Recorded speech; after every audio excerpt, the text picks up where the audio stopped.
ஆமென். கர்த்தருடைய பரிசுத்த நாமத்துக்கு மகிமை உண்டாகட்டும். கர்த்தர் கொடுத்த இந்த நாளிலும் நாம இவ்விதமா ஒன்று கூடும்படியான நல்ல கிருபைய கர்த்தரிடத்திலிருந்து நாம பெற்றுக்கொண்டோம். இது ஆண்டவர் நமக்கு அருளின சுத்த கிருபை. ஒவ்வொரு வாரமும் இவ்வாறாக வியாழக்கிழமைகள் தோறும் ஜூம் மூலமா குடும்பங்களை குறித்ததான பாரத்தோடு இவ்விதமான கூட்டத்தை நடத்துவதற்கு கர்த்தர் கிருபை தந்தார். ஆண்டவருடைய வசனங்களும் வார்த்தைகளும் பல ஊழியர்கள் மூலமா நம்மோடு கூட இடைப்பட்டு கொண்டே இருக்கிறது. நம்ம பல ஊழியர்களை அறிந்து கொள்ளவும், அவங்க ஊழியம் செய்கிற இடத்தை அறிந்து கொள்ளவும் கர்த்தர் நல்ல கிருபையை கொடுத்தார். அதற்காக ஆண்டவருக்கு நான் நன்றி செலுத்துகிறேன். இந்த நாள் நாம நடத்துகிற 201வது கூடுகை.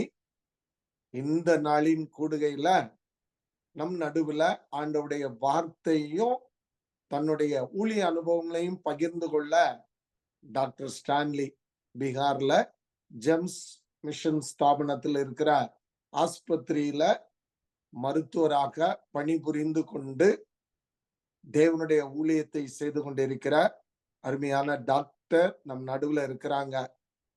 இன்னைக்கு நாம இந்த கூடுகைய மருத்துவர்களுக்கான ஒரு சிறப்பு கூடுகையா நம்ம நடத்துகிறோம். ஏன்னா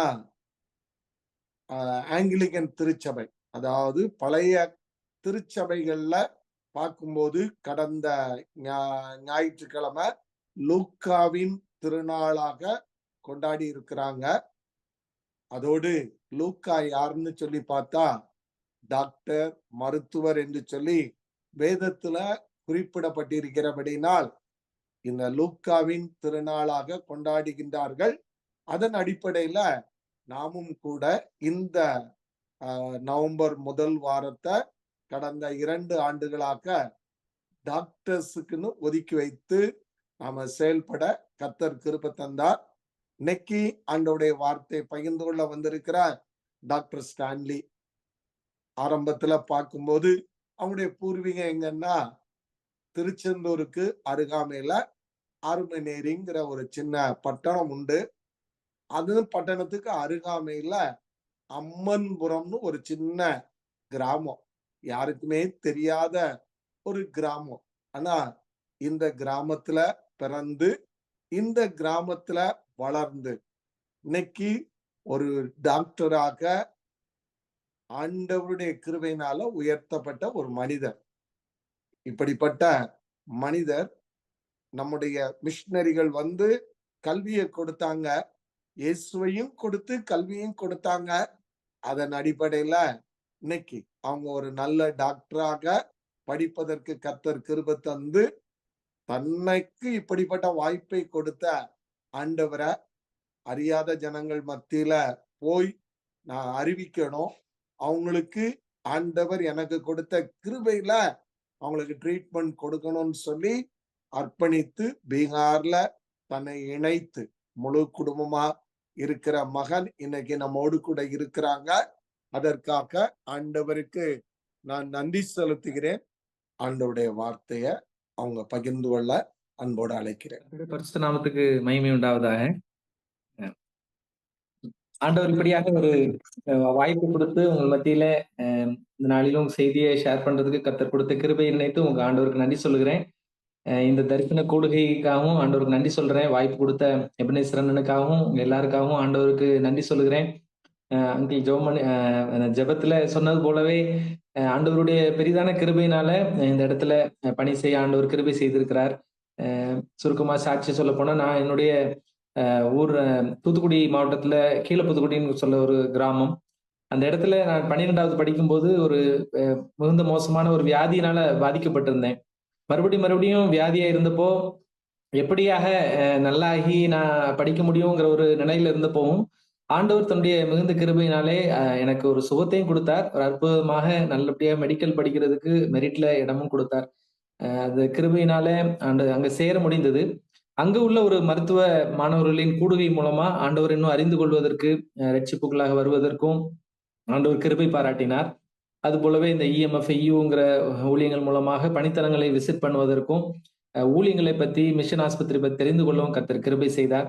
என்னுடைய பிஜி முடிந்த பிறகு இங்க ஜெம்ஸ்ல சேர்ந்து ஆண்டவர் அழைத்து இங்க மட்டும் வழிநடத்தி வந்திருக்கிறார். ஆண்டவருடைய பெரிய கிருபை. என்னுடைய மனைவி, பிள்ளைகள் 2 பேர் இருக்கிறாங்க. அவங்களுக்காக நீங்க ஜெபித்துட்டு இருக்கீங்க. தொடர்ந்து ஜெபத்திலே தாங்கும்படி மிகவும் தாழ்மையோடு கேட்டுக்கொள்கிறோம். உங்களுடைய ஜெபம் மிகவும் பெரியதான பலத்தையும் எங்களுக்கு தாக்கத்தையும் கொடுக்கிறது. அதுபோல அப்பா அம்மாவையும் சொன்னீங்க, நல்ல சாட்சிகள். ஆண்டவருக்காக நன்றி சொல்லுகிறோம். அவங்களும் எங்களுக்கு ஒரு சப்போர்ட்டா இருந்திருக்கிறாங்க. ஸோ குடும்பமா பேரண்ட்ஸ் ஒரு பெரிய சப்போர்ட் இருக்கிறது.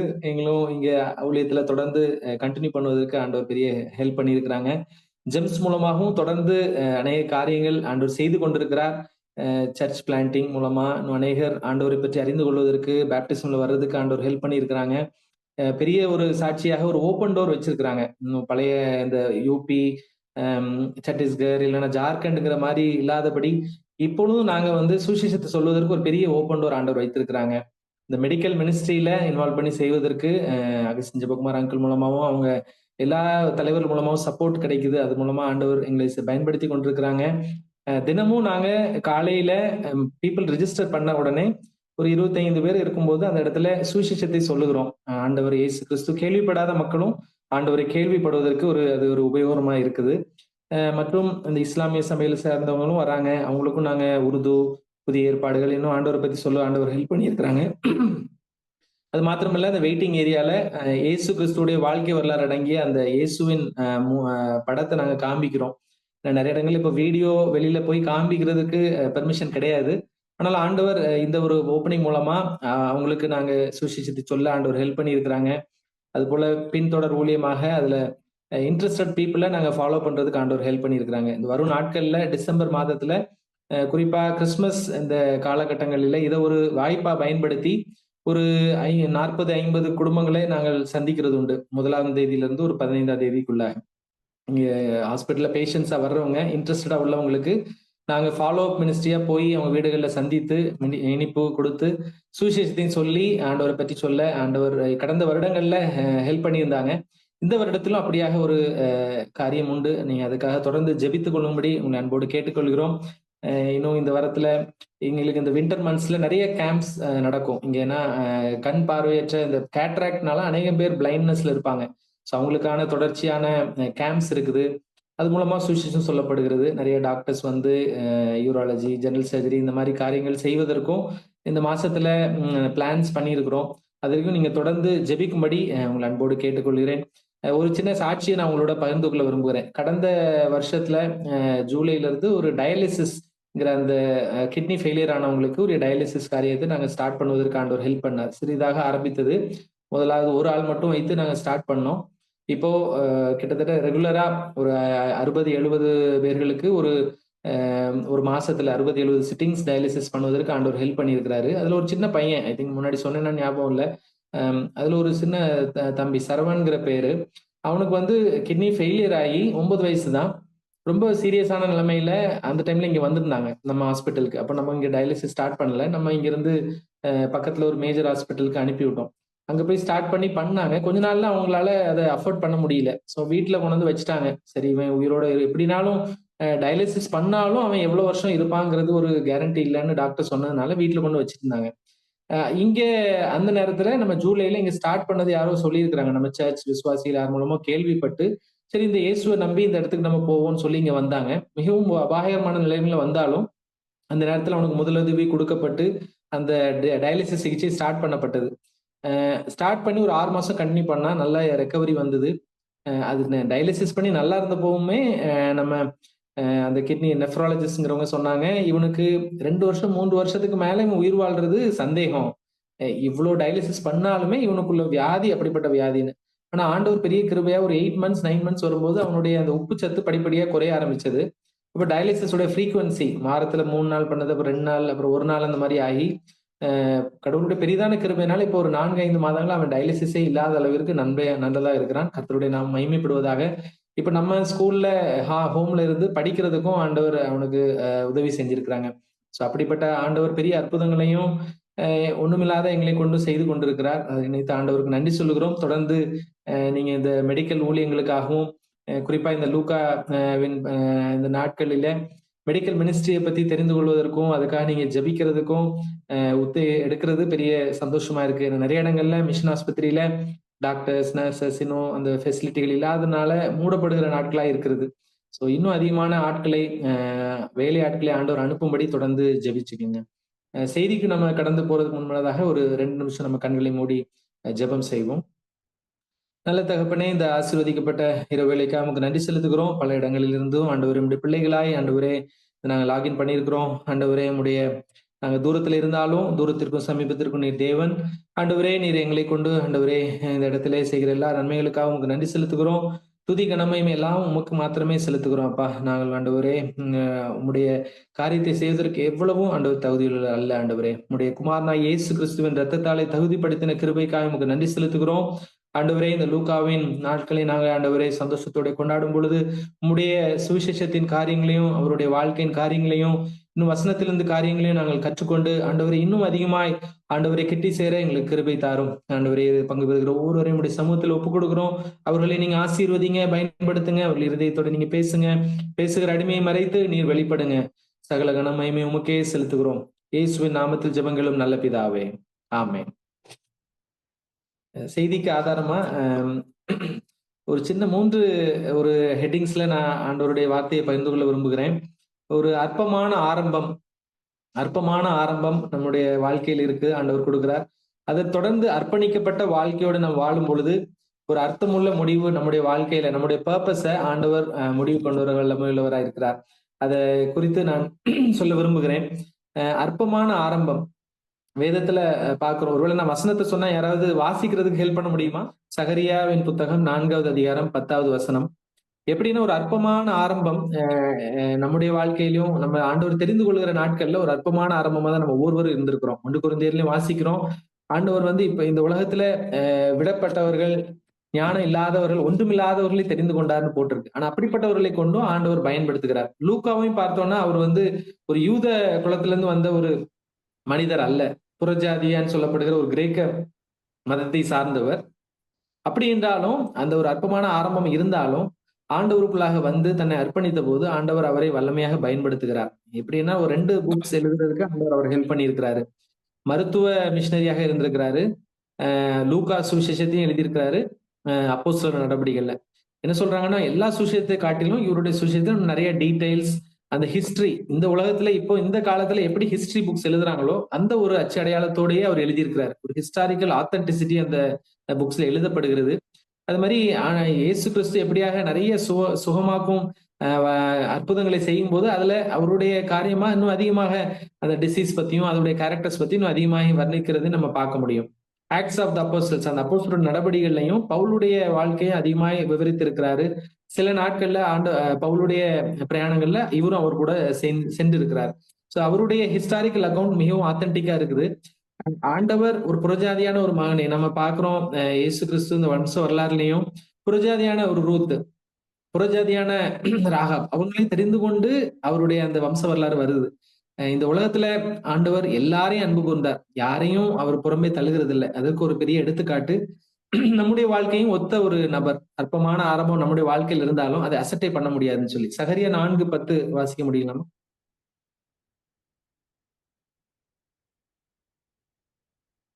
அற்பமான ஆரம்பத்தின் நாளை யார் அசட்டை பண்ணலாம்? பூமி எங்கும் சுற்றி பார்க்கிறவைகளாகிய கர்த்தருடைய 7 கண்களும் செருபாபேலின் கையில் இருக்கிற தூக்கு நூலை சந்தோஷமாய் பார்க்கிறது என்றார். அற்பமான ஆரம்பத்தை ஆண்டவர் அசட்டை பண்றதுலன்னு நம்ம பாக்குறோம். அதுக்கு முந்தின வசனத்தையும் வாசிங்க. 9th வசனம். செருபாபேலின் கைகள் இந்த ஆலயத்துக்கு அஸ்திபாரம் போட்டது, அவன் கைகளே இதை முடித்து தீர்க்கும், அதனால் சேனைகளின் கர்த்தர் என்னை உங்களிடத்திற்கு அனுப்பினார் என்று அறிவாய். நம்ம பாக்குறோம் அவருடைய செருபாபேல் ஒரு ஃபவுண்டேஷன் போடுறாரு. அவர் ஃபவுண்டேஷன் போடும்போது ஒரு பெரிய ஒரு மாளிகையை பார்த்திருக்கிறதுக்கு வாய்ப்பு இல்லை. ஒரு அற்பமான ஆரம்பமா தான் இருந்திருக்கும். ஏன்னா நம்ம எல்லாருமே தெரியும், பில்டிங்க எவ்வளவு உயரமா கட்டணும்னு நினைக்கிறாங்களோ அவ்வளவு நாள் அதுக்கு ஆழமான ஒரு அஸ்திபாரத்தை போடுவாங்க. ரொம்ப நாட்கள் வரைக்கும் நம்ம பார்க்க முடியாது, அங்க ஒரு பெரிய வளர்ச்சியை நம்ம பார்க்க முடியறது இல்லை. ஆனா அந்த ஃபவுண்டேஷன் ஆழமா இருக்க இருக்க ஒரு பெரிதான ஒரு கட்டடம் அங்க உருவாகுது. என்ன ஆகும்னா, சில நேரம் நம்ம கிறிஸ்தவ வாழ்க்கையில நம்ம வைத்தோ, மற்றவர்களை வைத்தோ, அந்த அற்பமான ஆரம்பத்த நம்ம பார்க்கும்போது, நம்ம அதுல பின்வாங்கி போயிடுறோம். நெறைய நேரம் டிஸ்கரேஜ்மென்ட் வருது. இவ்வளோ நாள் நான் முயற்சி பண்ணியிருக்கிறேனே, இவ்வளோ நாள் இந்த காரியத்த நான் செய்றேனே, இதுல ஒரு வளர்ச்சி இல்லையே, இதுல நான் எதிர்பார்த்த முடிவு இல்லையே அப்படின்னு சொல்லும்போது, மனிஷீகமா நம்ம எல்லாருக்குமே வர்ற ஒரு டிஸ்கரேஜ்மென்ட் வர்றதுதான். ஆனா ஆண்டவர் வந்து many times we become fitters. நம்மளுடைய ப்ராப்ளம்ஸ் இல்ல டிலே வரும்போது. ஏன்னா சம்டைம்ஸ் அ ஆண்டவருடைய நேரமும், ஆண்டவருடைய கிளாக்கும், நம்முடைய கிளாக்கும் ஒரே மாரி போறதில்ல. நெறைய நேரங்கள்ல நம்ம அவசர அவசரமாக எதிர்பார்க்கிற காரியங்கள், ஆனா ஆண்டவர் அதற்கு நேரம் வரும் வரைக்கும் வெயிட் பண்ணி, ஆனா கரெக்ட்டான நேரத்துல அத தருகிற தேவனா இருக்கிறார். அந்த சம்டைம்ஸ் டிலே வந்து நம்ம வந்து இது போதும். இது விசுவாசம் நமக்கு போதும். இந்த காரியத்த நான் எடுத்த காரியத்த விட்டுறேன். அந்த மாரி நெறைய நேரங்கள்ல குவிட் பண்ண நம்மள உந்து தள்ளுகுது.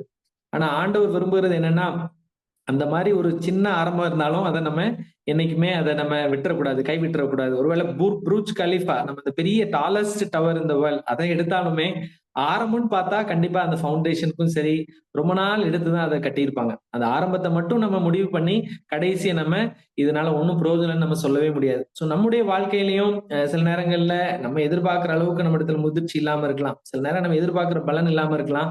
நம்ம உடனே அத துவண்டறக்கூடாது. நம்ம ஜேம்ஸுடைய வரலாறை கூட பார்த்தோம்னா, எப்படி 1972ல அங்கிள் ஒரு சின்ன ஒரு ஆளா, ஒரு சிறு ஆளா, ஒரு தனி ஆளா வந்த போகும், ஆண்டவர் இவ்வளவு வருஷத்துல இவ்வளவு பெரியதான ஒரு காரியத்தை நடப்பித்திருக்கிறார். இது ஆண்டவருடைய பெரிய காரியம். இவ்வளவு பேர் சேர்வதற்கு அநேக காரியங்கள், ப்ராஜெக்ட்ஸ், ஸ்கூல்ஸ், மெடிக்கல் மினிஸ்ட்ரி, இன்னும் ஹாஸ்பிட்டல் மட்டும் இல்லாதபடி உங்களுக்கு தெரிஞ்சிருக்கும் நெறைய இடத்துல டெலிமெடிக்கல் யூனிட்டும் ரன் பண்றாங்க. அதாவது நம்ம ஒரு நர்ஸ் இருப்பாங்க. அங்க வர்ற பேஷண்ட்டுக்கு அவங்க ஒரு டாக்டரோட தொடர்பு கொண்டு அங்க வைத்தியத்த குடுக்குறாங்க. இப்படி ரிமோட் ஏரியாஸ் ஜார்க்கண்ட், பீகார் எல்லா கார்னர்ஸ்லயும் வந்து இந்த மாரி செய்யப்படுகிறது. சில டாக்டர்ஸ் அப்ராட்ல இருந்து யுகேல இருந்து, மிடில் ஈஸ்ட்ல இருந்தும் அவங்க இந்த மாரி டெலி மெடிசின் மூலமா அவங்களுடைய டேலண்ட்ஸ ஆண்டவருக்குன்ட்டு பயன்படுத்துறாங்க. சோ சின்ன காரியம்னு சொல்லி நம்ம எதையுமே அற்பமா முடிக்கிறதுக்கு இல்ல. ஒரு சின்ன காரியம் இப்ப இஸ்ரவேல் தேசத்துல நடந்த அந்த காரியத்த நான் மறுபடி எடுக்க பார்க்கிறேன். என்னாகமத்தின் புத்தகம் 13வது அதிகாரம். என்னாகமத்தின் புத்தகம் 13வது அதிகாரம் 27வது வசனத்த வாசிங்க பிரதர். நம்ம இந்த தெரிந்த ஒரு சம்பவம் தான். என்ன ஆகுதுன்னா, கானான் தேசத்தை வேவு பார்க்கிறதற்காக மோசே வந்து 12 பேர தெரிந்து கொள்ளுகிறார். 12 பேரை தெரிந்து கொண்டு ஒவ்வொரு கோத்திரத்துக்கும் ஒருவரையும் சேர்ந்து அவங்கள அனுப்புகிறார். என்ன சொல்றாரு? நீங்க அந்த இடத்த பாருங்க, அந்த பீப்பிள பாருங்க, அங்க உள்ள ஃப்ரூட்ஸ பாருங்க. எல்லாத்தையும் பார்த்துட்டு நீங்க வாங்க. வந்து நம்ம அப்ப அது என்ன மாரி இடமா இருக்குது? அந்த எப்படிப்பட்ட பீப்பிளா இருக்கிறாங்க? அது நிலம் எப்படிப்பட்டது? இதெல்லாம் நம்ம பார்ப்போம் அப்படின்னு சொல்லி அவங்கள அனுப்புறாரு. அனுப்பிட்டு அவங்க நெறைய இடங்கள பார்க்குறாங்க. பீப்பிள பார்க்குறாங்க. அங்குள்ள விளைச்சல பார்க்குறாங்க. அதெல்லாம் பார்த்துட்டு 40 நாட்கள் கழித்து மறுபடியும் வந்து அவங்க ரிப்போர்ட் பண்றாங்க மோசேட்ட. அவர்கள் 27வது மோசேயை நோக்கி, நீர் எங்களை அனுப்பின தேசத்துக்கு நாங்கள் போய் வந்தோம். அது பாலும் தேனும் ஓடுகிற தேசம்தான். இது அதனுடைய கனி. அங்க பார்த்தீங்கன்னா, அதுதான் உண்மையான ட்ரூத். அவங்க பார்க்குறாங்க, உண்மையில ஒரு ஆசீர்வதிக்கப்பட்ட ஒரு தேசம். சின்ன ஃப்ரூட்ஸ்னாலும் சரி, அவ்வளோ ஒரு திரட்சியான ஒரு ஆசீர்வாதம். எங்கேயுமே ஒரு ஆசீர்வாதம். அத பார்த்த உடனே அவங்க அத சந்தோஷத்தோட வந்து சொல்றாங்க. ஆனா என்ன ஆனாலும்ங்கிற ஒரு வசனத்தை போடுறாங்க. 28வது வசனத்த நம்ம வாசிக்கலாம். 28வது வசனம். ஆனாலும் அந்த தேசத்திலே குடியிருக்கிற ஜனங்கள் பலவான்கள். பட்டணங்கள் அரணிப்பானவைகளும் மிகவும் பெரியவைகளுமாய் இருக்கிறது. அங்கே ஏனாக்கின் குமாரரையும் கண்டோம். அவங்க என்ன சொல்றாங்க? எல்லாம் நல்லா தான் இருக்கு. ஆனா அப்படின்னு சொல்லிட்டு எங்க பட்ங்கிற வேர்ட் ரொம்ப இம்பார்ட்டன்டான வேர்ட். ஒரு ஸ்டார்ட்டிங். அவங்க ஒரு பெரிய தேசத்த அவங்க வந்து போகணும். அந்த கானான் தேசத்த சுதந்திரிக்கணும். அந்த சுதந்திரிக்கிறதுக்கு முதல் படி தான் அந்த ஒரு ஸ்பை அவங்க போய் அத வேவு பார்க்கிறது. அடுத்தபடி அத போய் ஃபைட் பண்ணி அத அவங்க சுதந்திரிக்கிறது. அந்த முதல் ஆரம்பம் வந்து அந்த பெரிய காரியத்த பார்த்தோனே, பீப்பிள பார்த்தோனே அவங்கள வந்து பின்மாற்றம் அடைய செய்கிறது. அந்த விசுவாசத்தை கரைய செய்கிறது. அவங்க என்ன சொல்றாங்க? 31வது வசனத்தையும் வாசிக்கலாம் பிரதர். 31. அவனோடே கூட போய் வந்த மனிதரோ, நாம் போய் அந்த ஜனங்களோட எதிர்க்க நம்மாலே கூடாது. அவர்கள் நம்மை பார்க்கிலும் பலவான்கள் என்றார்கள். அவங்க சொல்றாங்க, நம்ம நடக்கவே இல்ல. ஆனாலுமே அந்த ஃபைட்டே நடக்கல. அதுக்கு முன்னாடி அவங்க ஒரு சொல்யூஷன், அவங்க ஒரு கன்க்ளூஷன் வந்துடுறாங்க. இது நம்மளால செய்ய முடியாதுன்னு சொல்லி. அடுத்து பார்க்கிறோம் 32வது வசனத்தையும் பார்த்தோம்னா, வாசிங்க. நாங்கள் போய் சுற்றி பார்த்து வந்த அந்த தேசம் தன் குடிகளை பட்சிக்கிற தேசம். நாங்கள் அதிலே கண்ட ஜனங்கள் எல்லாரும் மிகவும் பெரிய ஆட்கள். 33 வாசிங்க. அங்கே ராட்சத பிறவியான ஏனாக்கின் குமாரராகிய ராட்சதரையும் கண்டோம். நாங்கள் எங்கள் பார்வைக்கு வெட்டுக்கிளிகளைப் போல் இருந்தோம். அவர்கள் பார்வைக்கும் அப்படியே இருந்தோம் என்று சொல்லி, இப்படி இஸ்ரவேல் புத்திரருக்குள்ளே தாங்கள் சுற்றி பார்த்து வந்த தேசத்தை குறித்து துர்செய்தி பரம்ப செய்தார்கள். அங்க பாக்குறோம் அந்த சின்ன ஆரம்பம், அந்த ஆரம்பத்தை பார்க்கும்போது அவங்களுக்கு பெரிய மலைப்பாயிருது. ஆண்டவர் மோசே அவங்கள அனுப்புனது, இது எப்படி இருக்குன்னு ரிப்போர்ட்ட தான் கொடுக்க சொன்னாங்க. ஆனா இவங்க என்ன சொல்றாங்க, ஒரு ஃபைனல் பேட் கன்க்ளூஷன்க்குள்ள வராங்க. என்ன சொல்றாங்க, நாங்க வெட்டுக்கிளிகள போல நாங்க இருந்தோம். அவங்க கண்களுக்கு முன்னாடி அப்படிதான் இருந்தோம்னு. இவங்களே ஒரு ஃபைனல் ரெசல்யூஷன், ஒரு கன்க்ளூஷன் எடுத்துக்கிட்டு, ஒரு க்ளூமி எண்ட் குடுக்குறாங்க. அந்த க்ளூமி எண்ட் அந்த சொல்றது மூலமா என்ன ஆகுதுன்னா, அந்த ஹோல் அந்த எல்லா மக்களும் இவங்க ரிப்போர்ட்ட கேட்டு அழ ஆரம்பிக்கிறாங்க. அவங்க சொல்றாங்க, முறுமுறுக்குறாங்க. ஏன் எங்கள இப்படி கூட்டிட்டு வந்தீரு? நாங்க அங்கேயே எகிப்துல இருந்திருப்போமே. இங்க நாங்க சாகுறதுக்கா? அப்படின்னு சொல்லி கொஞ்சம் பேர் சொல்றாங்க, இல்ல நம்ம பின்னோடி போயிடுறோம். நம்ம எகிப்துக்கு போயிடுறோம்னு சொல்லி. Backsliding. இவங்களுடைய அந்த ஃபைனல் பேட் ரிப்போர்ட் மூலமா people became sad. People started backsliding. People பின்னாடி போக பாக்குறாங்க. அது மூலமா பெரிய ஒரு அழிவு, பெரிய ஒரு சாபம் அந்த இடத்துல வர்றத நம்ம பாக்குறோம். இவங்க இப்படி ஒரு அவிசுவாசத்தை சொன்னது மூலமா அந்த கொண்டு வந்த அந்த 10 பேரும் சாகுறாங்க. ஆண்டவர் என்ன சொல்றாருன்னா, ஆனா அதுல ஒரு வித்தியாசமான ஒரு நபர் யாருன்னா காலேப். நமக்கு தெரிஞ்சிருக்கும். காலேபும் யோசுவாவும் அதுல வித்தியாசமானவங்க. 30வது வசனத்தை மட்டும் வாசிக்கலாம். 30வது வசனம். அப்பொழுது காலேப் மோசேக்கு முன்பாக ஜனங்களை அமர்த்தி, நாம் உடனே போய் அதை சுதந்தரித்துக் கொள்வோம். நாம் அதை எளிதாய் ஜெயித்துக் கொள்ளலாம் என்றான். இதான் நம்ம ஆண்டவர் நம்மிடத்துல எதிர்பார்க்கிற ஒரு விசுவாசம். காலேபு எப்படி யோசுவாவும் ஆண்டவருக்குள்ள விசுவாசமா இருந்தாங்களோ, ஒரு தைரியமா இருந்தாங்களோ, அவங்க சொல்றாங்க ஒரு பாசிட்டிவ் ஆட்டிடியூட் மாத்திரம் இல்ல. இவங்களுக்கும் அவங்களுக்கும் என்ன வித்தியாசம்னா, இவங்க கால்குலேஷன்ல ஆண்டவருடைய வல்லமை இருந்துச்சு. அவங்களுடைய கால்குலேஷன்ல மக்கள பாக்குறாங்க, இவங்கள பாக்குறாங்க. இவங்களும் அதே தான் பாக்குறாங்க. மக்களையும் பாக்குறாங்க, சிச்சுவேஷன் பாக்குறாங்க. நமக்கும் லைஃப்ல நிறைய நேரம் சேலஞ்சஸ் வரும். நம்முடைய விசுவாச போராட்டத்து வரும். காரியங்கள் நமக்கு மிஞ்சினதா வரும். மலை போல காரியங்கள் வரும். ஆனா அந்த இடத்துல ஒரு விசுவாசியின் கண்ணுக்கும், அவிசுவாசியின் கண்ணுக்கும் என்ன வித்தியாசம்னா, அந்த இடத்துல நம்ம ஆண்டவரை வச்சு பாக்குறோமான்னு தான். ஆண்டவரை வச்சு பார்த்தது மூலமா காலேபும், யோசுவாவுக்கும் ஒரு பெரிய ஆசீர்வாதம் வருது. அவங்க என்ன சொல்றாங்க, கண்டிப்பா நம்ம இத போய் வின் பண்ணிடலாம். நம்மளால முடியும். இந்த பெரிய பட்டணங்கள நம்மளால வின் பண்ண முடியும். அந்த மக்கள நம்ம தோற்கடிக்க முடியும்.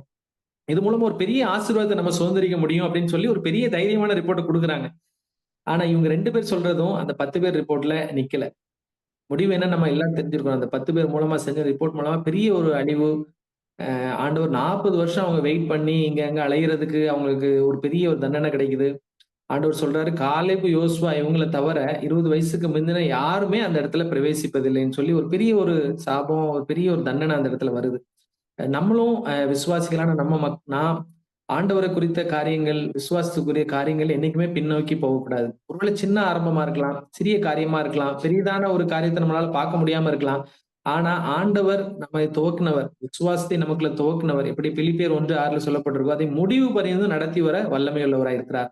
நம்ம மூலம் ஆரம்பிக்கப்பட்ட சின்ன ஊழியமா இருக்கலாம், நம்ம சப்போர்ட் பண்ற ஒரு சின்ன ப்ராஜெக்டா இருக்கலாம், இல்லைன்னா நம்ம கமிட் பண்ணி இதை நான் செய்யறேன்னு சொல்லி ஒரு சின்ன காரியமா இருக்கலாம். ஆனா அதுக்கு விரோதமா சில நேரம் சேலஞ்சஸ் வரும், ஆப்ஸ்டக்கிள்ஸ் வரும். அந்த நேரத்துல நம்ம பின்வாங்கி போயிடக்கூடாது. நம்ம தொடர்ச்சி முன்னேறி போகணும். நம்ம அப்படி தொடர்ந்து முன்னேறி போய் எவ்வளவு விசுவாசிகளை நம்ம காரியங்கள் நம்ம பாக்குறோம். தாவீது அப்படிப்பட்டதான். ஆடு மேய்க்கிறவர்ல இருந்து ஒரு அரசன் ஆகுறாரு.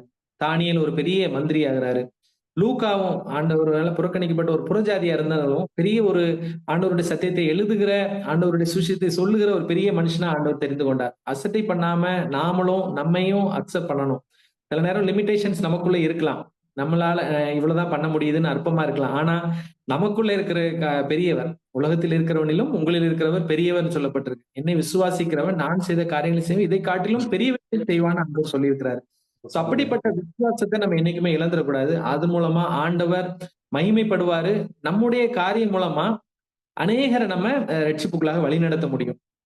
நாம் மற்றவர்களையும் அதே மாதிரி அற்பமா நினைக்க கூடாது. எப்படி ஆண்டவர் நமக்குள்ள கிரியை செய்கிறாரோ அப்படி ஒரு சிறு விசுவாசியா இருக்கலாம், அவங்களுக்குள்ள பெரிய டேலண்ட் இல்லாம இருக்கலாம், அவர்களையும் நம்ம அற்பமா எடுக்கக்கூடாது. அந்த சிறு ஆட்களையும் ஆண்டவர் கண்டிப்பாக பயன்படுத்த முடியும்.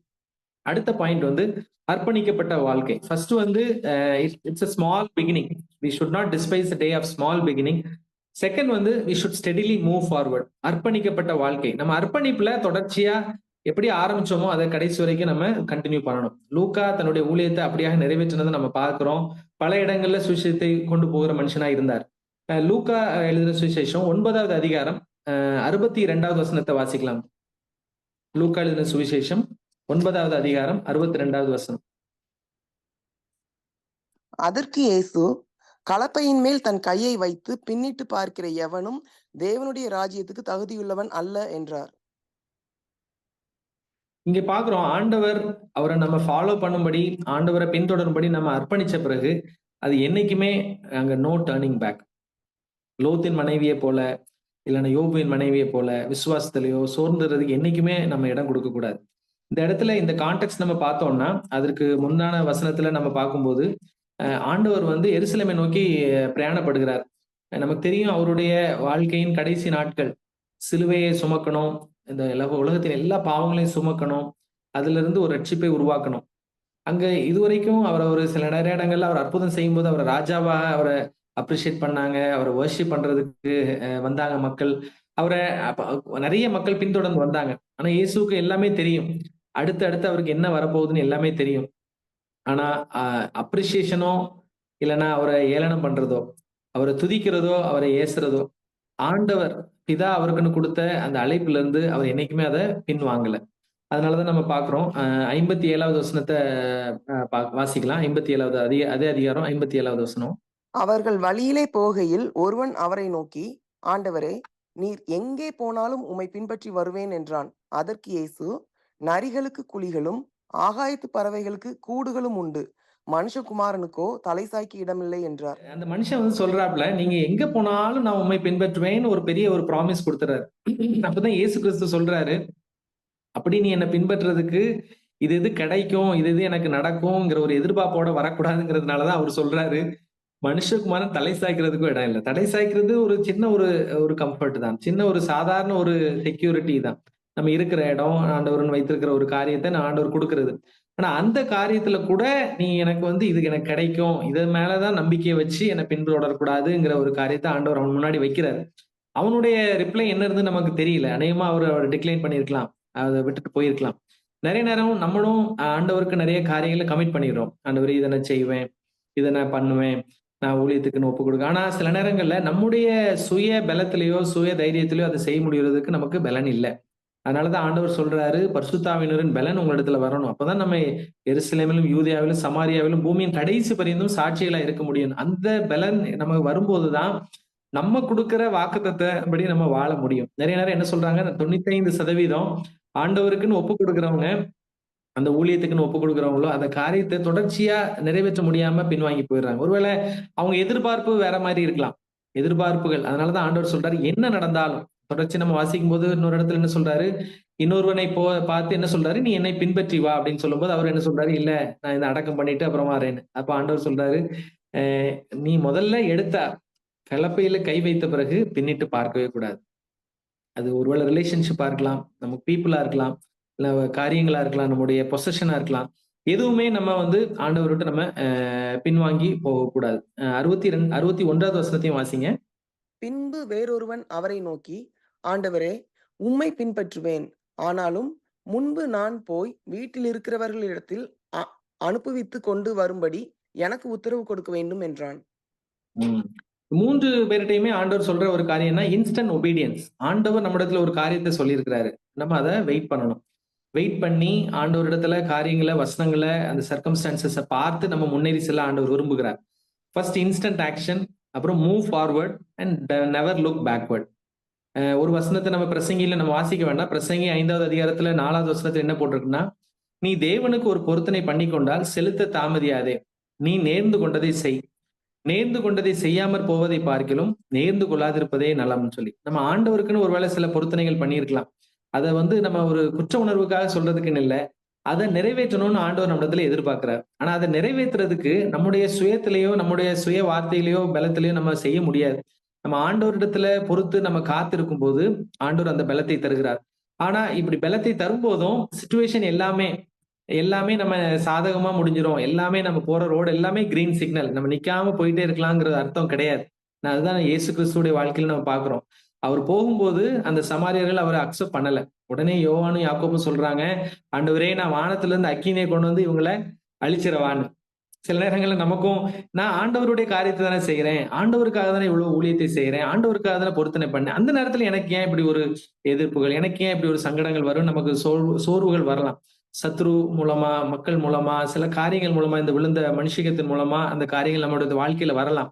எது வந்தாலும் முன்வைத்த காலை பின் வைக்க மாட்டேங்கிற ஒரு காரியத்துல நம்ம நம்பிக்கையா இருக்கணும். நம்ம தைரியமா இருக்கணும். அதை முன்னேறி கொண்டே போகணும். அந்த அர்ப்பணிக்கப்பட்ட வாழ்க்கையில் நம்ம தொடர்ந்து இருக்கும் பொழுது நம்முடைய வாழ்க்கையிலையும் ஆண்டவர் ஒரு அர்த்தமுள்ள முடிவு உண்டாக கர்த்தர் கிரியை செய்கிறார். இந்த 3வது பாயிண்ட்டுக்கு ஒரு ஆதாரமா லூக்கா சுவிசேஷத்துல 22வது அதிகாரம் 27வது வசனத்தை வாசிக்கலாம். லூக்கா 22, 27வது வசனம். பந்தி இருக்கிறவனோ பணிவிடை செய்கிறவனோ எவன் பெரியவன்? பந்தி இருக்கிறவன் அல்லவா? அப்படி இருந்தும் நான் உங்கள் நடுவிலே பணிவிடைக்காரனைப் போல் இருக்கிறேன். இந்த காரியம் நமக்கு நல்லாவே தெரியும். ஆண்டவருடைய அந்த கெத்செமனே அனுபவத்திற்கு முன்பதாக அந்த பெரிய வியாழன் நம்ம சொல்ற அந்த காரியம், அந்த நாளில ஆண்டவர் வந்து எப்பயுமே அவர் சொன்ன ஒரு காரியம், நான் வந்து ஊழியம் கொள்ளும்படி வராமல் ஊழியம் செய்யும்படி. My purpose is not to be served but to serve. அந்த ஊழியக்காரனாவே காண்பித்தவர் அது கடைசி அவருடைய 2-3 நாட்கள் உள்ள அந்த கடைசி நாட்கள்ல இந்த காரியத்தை அவங்களுக்கு காண்பிக்கிறார். பந்தி இருக்கிற எல்லாரும் இருக்கிறாங்க.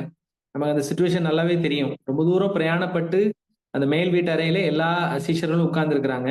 யூசுவலா இந்த கால்களை கழுவுற காரியம் வந்து ஒரு பெரிய எஜமான் இருந்தான்னா அவனுக்கு நிறைய சர்வன்ஸ் இருப்பாங்க, பணிவிடைக்காரர்கள். அதுல இருக்கிறதுலே லோவஸ்ட் பணிவிடைக்காரன் யாரு, ஒரு ஜூனியர் மோஸ்ட் இல்லைன்னா கீழானவன் யாரு இருக்கானோ அவன் தான் வந்து எஜமானுடைய காலை கழுவி தொடச்சி அப்படியாக செய்ய வேண்டிய அந்த கலாச்சாரம் இருந்தது. இப்ப எல்லா சீஷர்கள் இருக்கிறாங்க, இயேசு கிறிஸ்து இருக்கிறாரு. கண்டிப்பா அவங்களுக்குள்ள ஒரு காரியம், இப்படி யாரு அதை பண்றதுன்னு சொல்லி யாருமே அதை பண்றதுக்கு ரெடியா இருக்கும்போது, இல்லாதவங்க இருக்கும்போது இயேசு கிறிஸ்து அந்த காரியத்தை செய்கிறார்.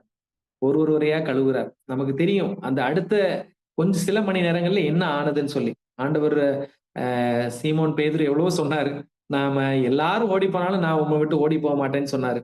ஆனா இயேசுவுக்கு தெரியும் அவன் என்ன 3 தடவை மறுதலை பாருன்னு சொல்லி. அப்படி இருந்தும் அவருடைய காலையும் இயேசு கிறிஸ்து கழுவுனார். அடுத்து அவரா போறது யூதாஸ் காரியத்து. இவன் முத்தத்தினால காட்டி கொடுப்பான்னு சொல்லி இயேசுக்கு நல்லாவே தெரியும். நான் அப்படிப்பட்ட அவருக்கு விரோதமாகவே செய்யக்கூடிய மனுஷனுடைய காலையும் கழுவினார். ஏன்னா அவருடைய பர்பஸ் எல்லாருக்கும் I came to be serve, not to be serve but to serve. ஊழியம் செய்ய வந்தேன், ஒருவரையாயிலும் இழக்கக்கூடாது, எல்லாரும் ரட்சிக்கப்படணுங்கிற ஒரு மோட்டிவோட இயேசு கிறிஸ்து வந்தாரு. அந்த முடிவு பரியந்தம், அந்த அவருடைய கடைசி அந்த சிலுவை பரியந்தம் அதை காத்து கொண்டார். அதனாலதான் அந்த யூதாஸ் கொரியோத்து அவரை காட்டி கொடுப்பான், அவருக்கு பின்னாடி அவரை குத்துவான்னு சொல்லி தெரிந்தும் அவருடைய கால்களையும் இயேசு கிறிஸ்து கழுவுறாரு. ஏன்னா he had his purpose in mind. நிறைய நேரம் நம்ம பார்க்கும்போது யங் பீப்புள், பெரியவங்க சின்னவங்க, சம்டைம்ஸ் பர்பஸ் இன் லைஃப், எதுக்காக ஆண்டவர் என்ன உருவாக்குனாரு, எதுக்காக நான் படைக்கப்பட்டிருக்கிறேன், இந்த காரியத்தை யோசிச்சு அதுல ஒரு டிஸ்கரேஜ் ஆகி நம்ம பாக்குறோம் அநேக டிப்ரெஷன்ல போறாங்க. டெஃபினட்டா இந்த உலகத்துல நிறைய டெக்னாலஜி நிறைய இம்ப்ரூவ் ஆயிடுச்சு. ஆர்டிபிஷியல் இன்டெலிஜென்ஸ் சொல்றாங்க, நம்ம எல்லாரையும் லிங்க் பண்ண முடியுது. இமீடியட்டா நம்ம வாட்ஸ்அப்ல எவ்வளவு தூரத்துல இருந்தாலும் நம்ம பேச முடியுது, லிங்க் பண்ண முடியுது, வீடியோ பார்க்க முடியும். எல்லா காரியங்கள் இருந்தாலும் பீப்புளுக்கு வந்து அந்த பர்பஸ் ஏன் நம்ம ஆண்டவர் உருவாக்கி இருக்கிறாருங்கிற ஒரு காரியம் இல்லைன்னா அது ஒரு வெற்றிடம் இருக்குது. எப்போ இயேசு கிறிஸ்து என்னுடைய வாழ்க்கையில உங்களோட வாழ்க்கையில நம்ம வாழ்க்கையில வரும்போதுதான் அந்த ரியாலிட்டி ஆஃப் பர்பஸ் நம்ம புரியுது. ஒருவேளை இந்த உலகத்தில் உள்ள பொசஷன் இருக்கலாம், இல்லாம போகலாம், அந்தஸ்து இருக்கலாம், இல்லாம போகலாம், பிரஸ்டீஜ் எல்லாம் இருக்கலாம், இல்லாம போகலாம். ஆனா இயேசு கிறிஸ்து வரும்போதுதான் நம்முடைய மேனுவல், நம்ம எதுக்காக, நான் எதுக்காக உருவாக்கப்பட்டேங்கிற ஒரு காரியத்தை ஆண்டவர் நமக்கு தெளிவா காண்பிக்கிறார்.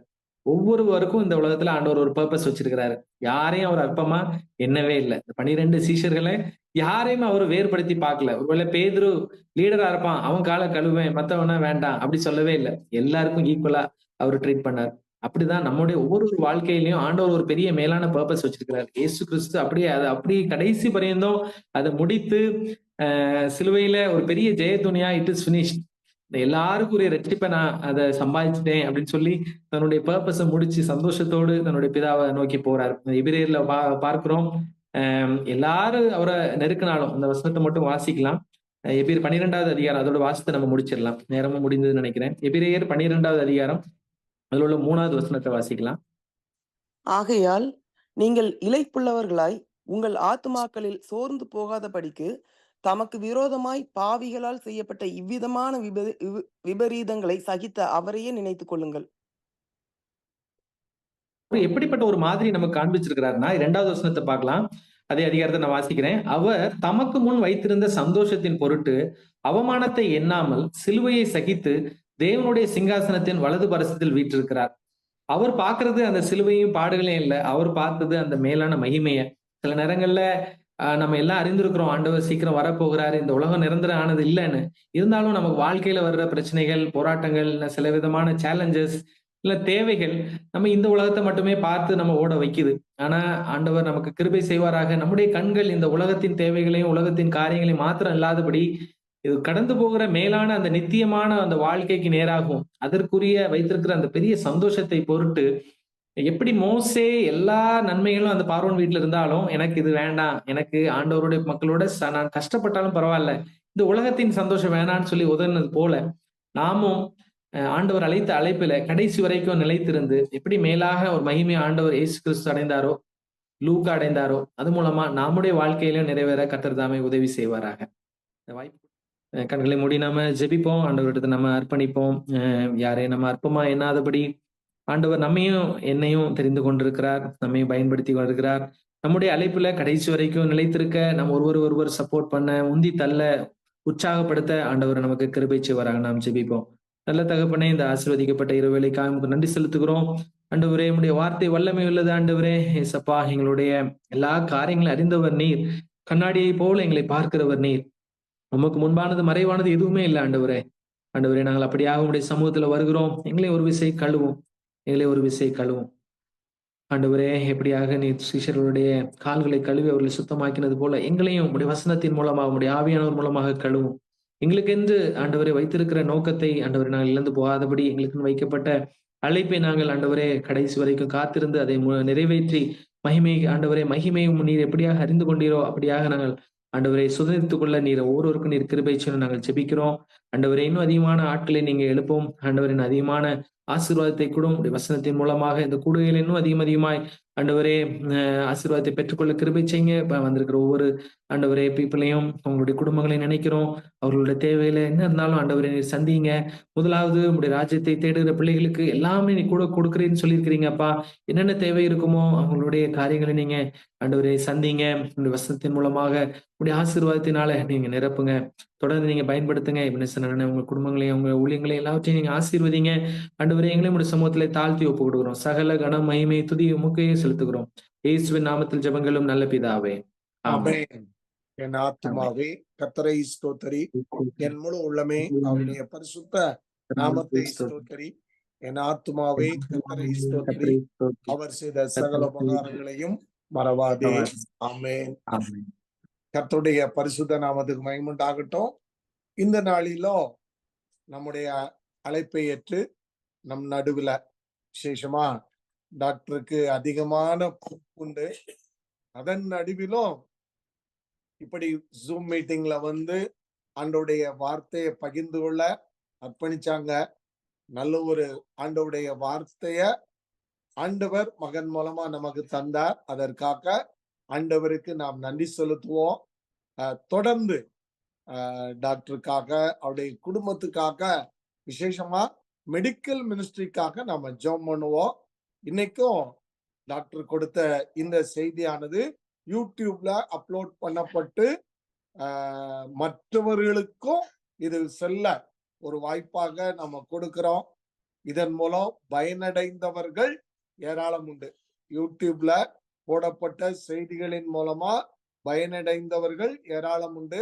ஆகையினால நாம ஜெபிப்போம், தேவனுடைய ராஜ்யத்தை கட்டுவோம். இன்னும் அநேக டாக்டர்ஸ் எழும்பணும் ஊழியத்துக்கு. இன்னைக்கு இருக்கிற கிறிஸ்டியன் டாக்டர்ஸ் டாக்டர் போல ஊழியம் செய்யணும். ஊழியம் செய்தாதான் ஆண்டவருடைய நாமம் மகிழ்ப்படும், தேவனுடைய ராஜ்யத்தை கட்ட முடியும். ஆகையினால ஜெபிப்போம். கர்த்தர் நம்ம ஒவ்வொருவரையும் பலப்படுத்துவாராக. கலந்து கொண்ட அனைவருக்கும் நன்றி சொல்லி இந்த கூடையை முடிக்கிறேன். Thank you so much. தேங்க்யூ.